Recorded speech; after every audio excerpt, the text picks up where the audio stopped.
Assalamualaikum warahmatullahi wabarakatuh.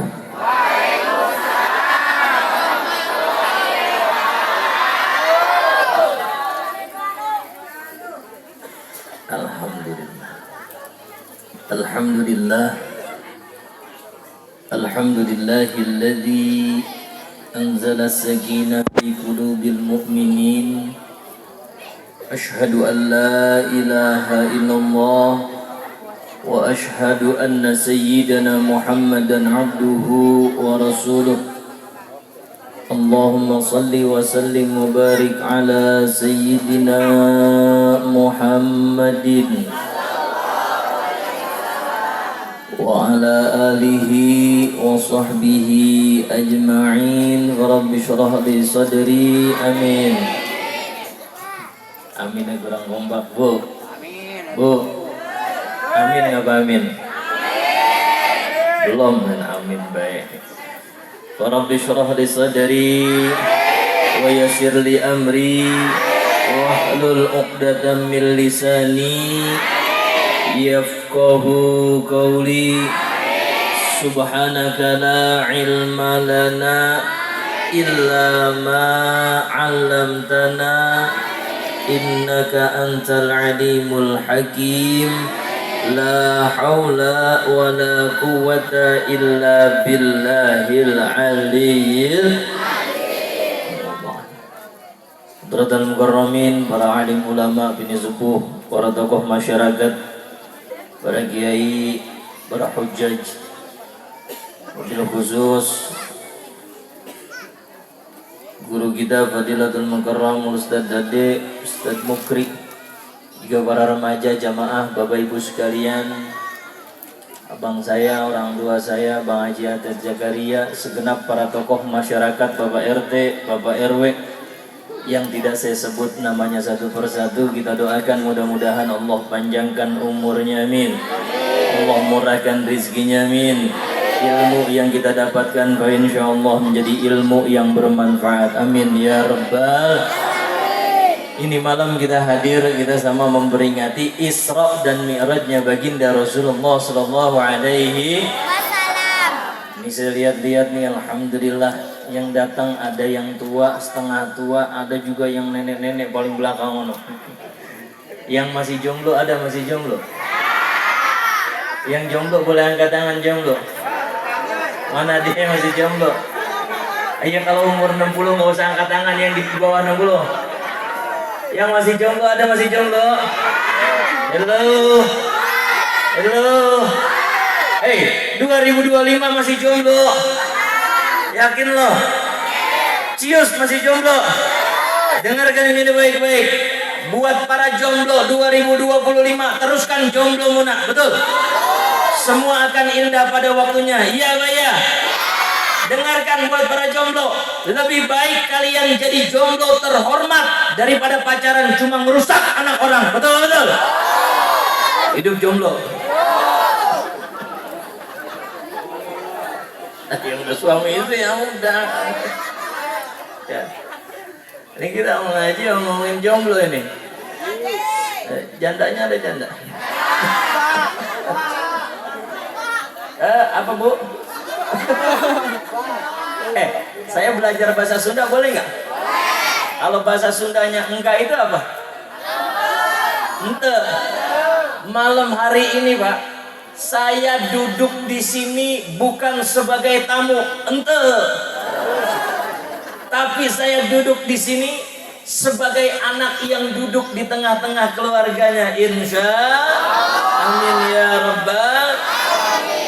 Tadi Bang Haji Atet udah cerita banyak tentang Isra dan Mi'rajnya baginda Rasulullah sallallahu alaihi wasallam. Ada satu hikmah yang bisa kita ambil dari peristiwa Isra dan Mi'rajnya Rasulullah sallallahu alaihi wasallam. Sebelum Isra dan Mi'raj, ada tahun yang kita kenal Amul Huzni, tahun kesedihan, di mana Rasulullah Shallallahu Alaihi Wasallam ditinggal wafat oleh dua orang yang beliau kasihi. Yang pertama paman Rasulullah, ada yang tahu siapa? Abu Talib. Tidak berlama selang kemudian tinggal wafat oleh istri tercinta Sayyidah Khadijah. Rasul sedih saat itu. Lalu Allah Subhanahu wa taala di tengah kesedihan Rasulullah sallallahu alaihi wasallam mendengar doa dan harapan yang disampaikan oleh Rasul, di mana saat itu dakwah Nabi masih ditolak, Pak. Di Mekah ditolak, datang ke Taif ditolak, berharap dapat sambutan malah disambit dengan bebatuan Rasulullah sallallahu alaihi wasallam.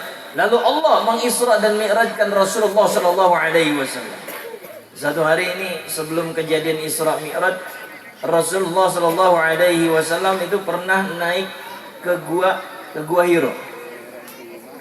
Sampai di sana Rasul diperlihatkan malaikat Jibril dalam bentuk manusia.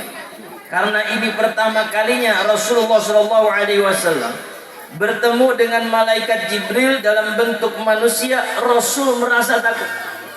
Rasul menggigil lalu turun ke rumah beliau, ditemui oleh Sayyidah Khadijah. Apa yang dikatakan Nabi? Zamiluni, zamiluni. Ya Khadijah, zamiluni, zamiluni. Selimuti aku wahai Khadijah. Selimuti aku wahai Khadijah. Lalu Khadijah menyelimuti Rasulullah sallallahu alaihi wasallam. Ini ada dua penafsiran. Ahli tafsir mengatakan selimut yang diberikan kepada Rasul adalah selimut seperti yang kita pakai. Yang kedua, selimut yang diberikan kepada Rasulullah itu adalah pelukan hangat, dekapan hangat dari Sayyidah Khadijah untuk menenangkan baginda Rasulullah sallallahu alaihi. Bu, lihat Sayyidah Khadijah. Beliau menemani dakwah Rasulullah. Harta bahkan jiwa diserahkan untuk menemani baginda Nabi Muhammad sallallahu alaihi wasallam. Tugas istri yang pertama, kalau kita lihat hikmah dari sini adalah memberikan ketenangan kepada suami. Bisa begitu, Bu? Bisa begitu? Insya suami pulang kerja keringetan, capek, di luar kepanasan, hujan kehujanan, peras keringat, banting tulang, sampai di rumah suami disambut istri bukannya dikasih senyuman, yang ditanya mana setoran, mana dia orangnya. Ya Allah neng, abang mah ini ya emang kerjaan yang ngojek, dapat duit kagak banyak-banyak amat nih abang, ngojek semalaman seharian cuma dapat 50.000. Kata istrinya, 50.000 bang, dapat apaan 50.000? Sono ngojek lagi. Oh, masya Allah, ini tipe-tipe istri yang ada uang abang, nggak ada uang abang, ikat aja di pontoge bini begitu.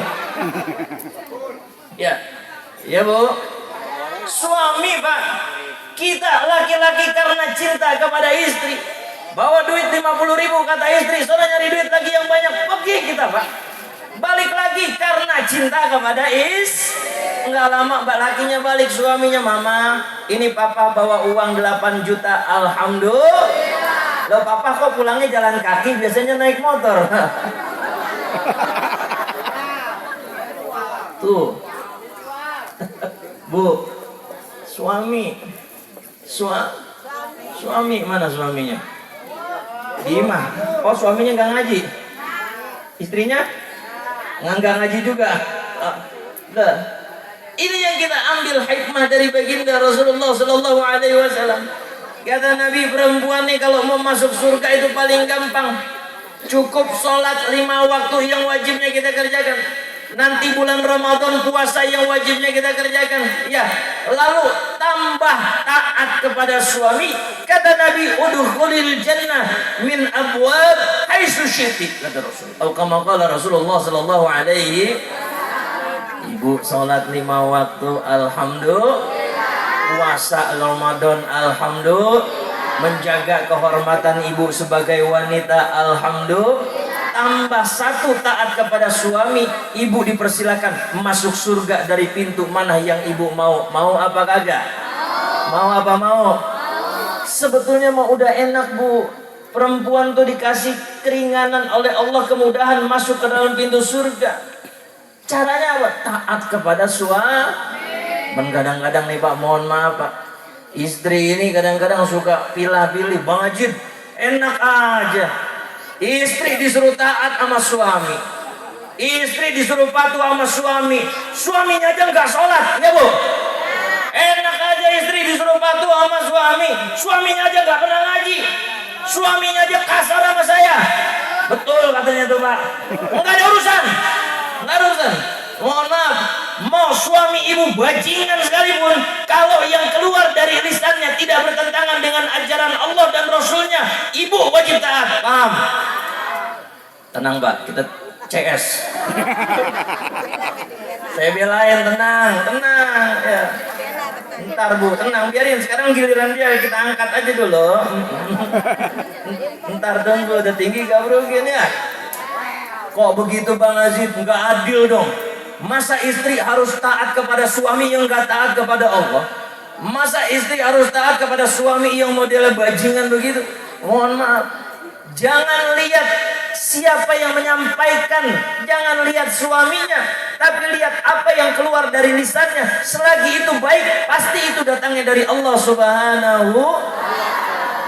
Jadi mikirnya begini, kali aja Bang Ajit, suami saya yang jarang ngaji, suami saya yang jarang sholat, kerjaannya emang mancing mulu. Ada sini Kang mancing?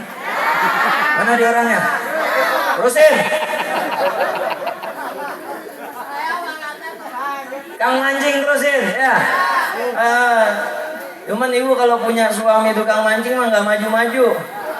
Kalau maju, ya. Terusin pak, yang hobi mancing nggak ada masalah. Yang penting ibadah jalan, dapur tetap ngebul, betul nggak? Mancing mah hobi mahal ya. Kalau mancing ikan mas, umpannya aja nggak cukup 100.000 itu. Belum dehonya, krotonya, esennya, belum kita beli apa namanya itu yang buat pengerasnya, belum apa sardennya macam-macam kan, betul. Oh, iya. Kok tahu. Sama, saya juga hobi. Nih saya kasih tahu nih rahasianya nih, tapi ini rahasia ya. Kalau suami ibu nih, jangan kita aja udah. Kalau suami ibu beli joran, ditanya, Papa beli joran berapa duit? 250.000.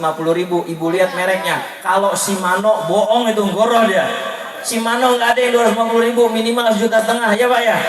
Gorohnya takut diomelin sama bini, betul? Emang laki-laki pada takut sama bini ya, cemen. STI apa STI? Suami takut istri. Kalau Bang Ajit gimana? Takut nggak sama istri? Enggak takut. Nggak ada istilah Azid takut sama istri. Cuman istri saya aja lebih galak dari saya pak. Apa bu? Tisu. Oh, ada saya bawa tuh. Masya Allah. Bini siapa sih ini model begini? Masya Allah. Sampai mana tadi kita? Tisu.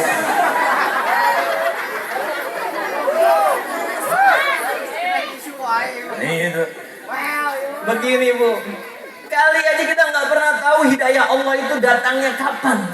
Dengan wasilah dan sebab ibu taat kepada suami, dengan wasilah ibu taat kepada suami ibu yang tadinya nggak sholat, Allah lembutkan hati suami ibu jadi rajin sholat.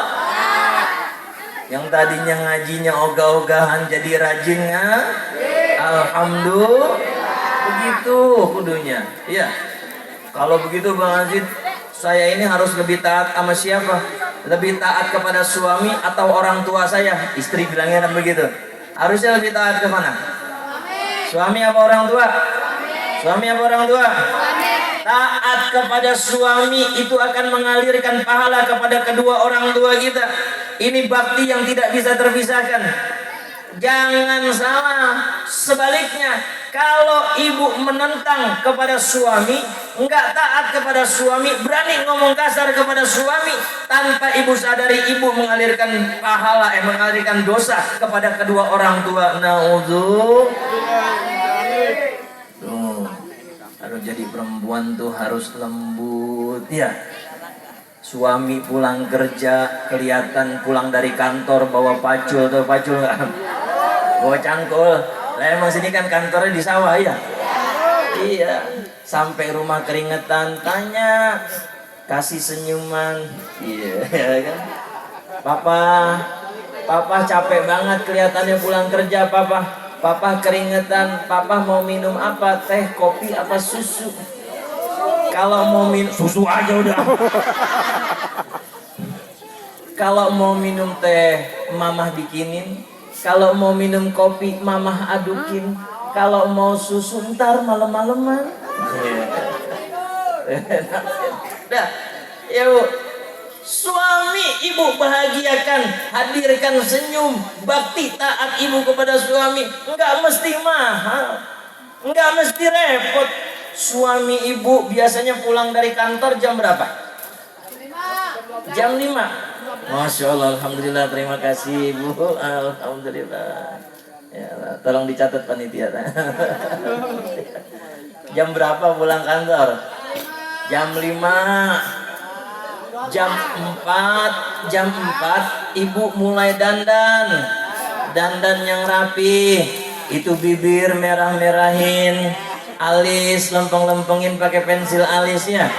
Kalau beli pensil alis yang mahal, jangan pensil alis murah dipakai, akhirnya kondangan kehujanan, gerimis, alisnya hilang satu. Pakai bedak yang cakep. Kalau mau pakai bedak, pakai foundation dulu biar bedaknya nyerap ya. Pakai itu krim pagi, krim sore, krim malam kan begitu, biar apa mukanya glowing. Kalau di rumah ada daster yang rada pendek, pakai yang paling pendek ya. Pakai wewangian. Begitu jam 4 nih, suami ibu pulang dari kantor bawa cakul, dia kan sampai di gerbang bunyi kletek. Papa pulang. Ya. Ibu nyender di pintu, tahu nyender nggak? Minggir dikit begini ya. Ini daster angkat dikit begini. Iya. Sama ibu sama saya tuh kalau pakai daster, Pak, kita pakai gamis dalamnya legging. Ini legging istri saya pakai. Angkat dasternya dikit, pasang posisi yang paling enak. Begitu kelihatan suami kita datang, kasih senyuman, nyanyiin, kasih lagunya. Tujuh dekah Tayyijana sanam. Suami yang tadinya capek Pak, lelah kerja di luar, disambut senyuman, dikasih lagu sama istri, seneng, betul apa betul? Saking senangnya itu suami, dia balas nyanyian istrinya. Ya Rabbi di mana sanam. Dia nggak tahu anaknya di dalam lagi pada ngintip. Kata anaknya, ya mak bapak gue mulai PA itu ya. Ya Allah bu, bukan perkara daster pendeknya yang saya ingin sampaikan, bukan perkara dandanan cantik yang ingin saya sampaikan. Tapi usaha ibu untuk menghadirkan dan membahagiakan suami, itu yang bernilai di hadapan Allah Subhanahu. Ngaku hidup susah, ngaku banyak masalah, sama suami ngelawan terus, sama suami kalau dibilangin balik-balikin. Ayo lo sholat sayang, mama sholat, ayo mama. Papa aja nggak sholat. Ada di sini yang begitu? Mana dia orangnya? Loba itu apa loba? Banyak. Oh, kalau di rumah saya loba itu yang buat di sayur yang warna putih itu. Oh, udah ganti.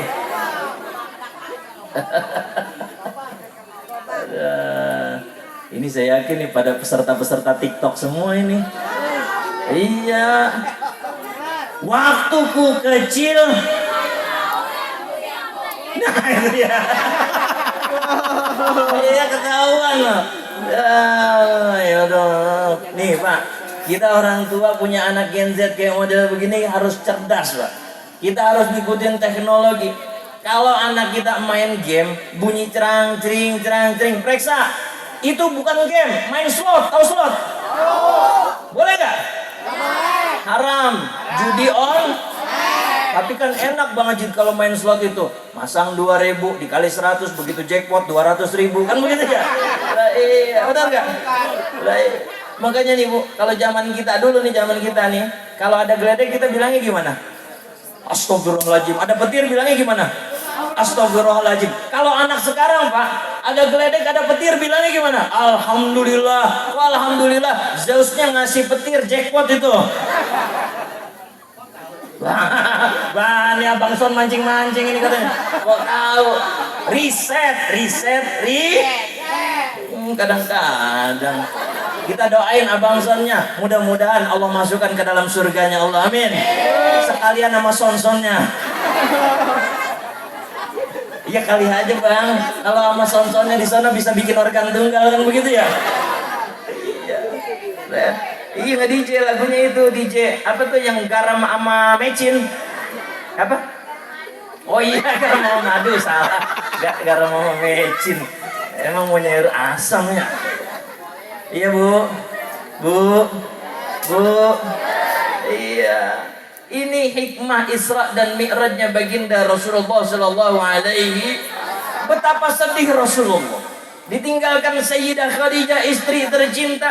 Makanya nih, kalau kita umat Rasulullah Sallallahu Alaihi Wasallam, kita merasa banyak masalah, kita merasa pernah hidup susah, pernah merasakan kelaparan karena tidak makan, belum ada apa-apanya dibandingkan ujian Rasulullah Sallallahu Alaihi.